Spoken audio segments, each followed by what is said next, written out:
Précédemment, dans les voyages d'Aldebert, nous avons vu que le voyage entre Annecy et Nancy s'était bien passé. On y va. 3, 4.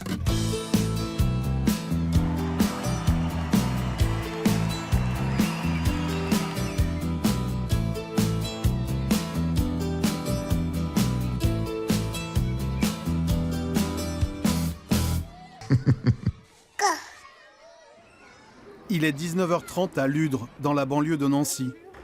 C'est le deuxième concert du jour, il sera comme le premier complet.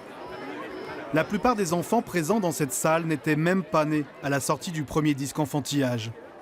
10 ans plus tard, 400 000 disques ont été vendus, près de 1000 concerts joués partout, mais alors vraiment partout. Au début de la tournée d'Enfantillage 1, les programmateurs ne réussissaient pas à nous étiqueter sur la chanson pour enfants parce que c'est pas la chanson pour enfants telle qu'ils la connaissaient.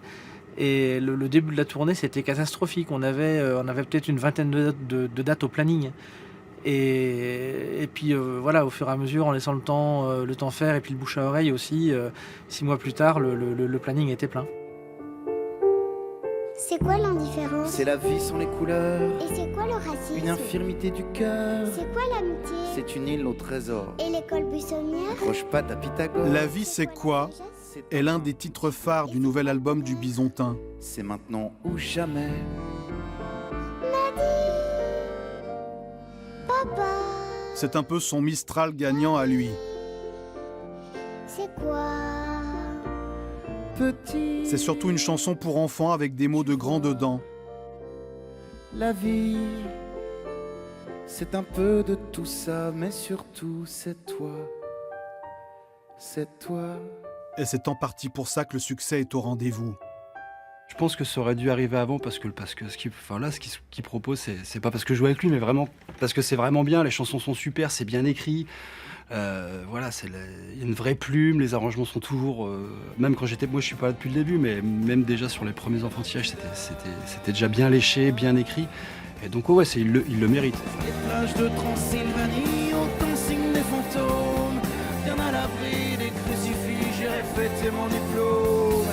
Trinquerons entre canines, il n'y a pas de sous-métier dans les calices d'hémoglobine à l'immortalité. Le plus beau compliment qu'on ait pu me faire, c'est Ben Mazué, donc un pote chanteur avec qui j'ai travaillé, que je suis depuis longtemps, qui m'a dit tu m'as reconnecté musicalement avec mes enfants.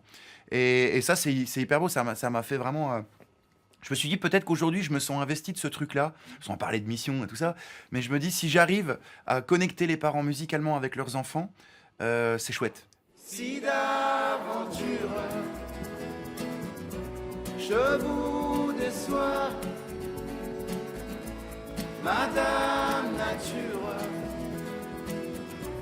comme il se doit, promis, juré de vous à moi, je vais changer que vous soyez au moins une fois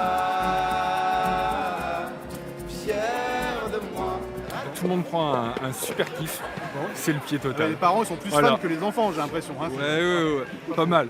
Oui, c'est pas faux, c'est ça, c'est pas faux. On en est là, ouais. Moi j'avais 8 ans pendant tout le spectacle et c'était formidable. Il sautait un peu, puis il y avait des chansons qui étaient lentes, douces.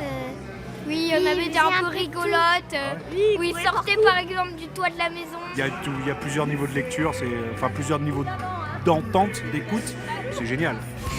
Dans les semaines qui viennent, Aldebert jouera à Bruxelles, Amiens, Nantes, Bordeaux, Orléans, Roanne, Paris, Lyon.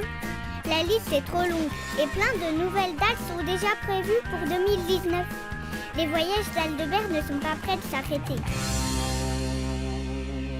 Ah, il est là, je peux récupérer mes jouets.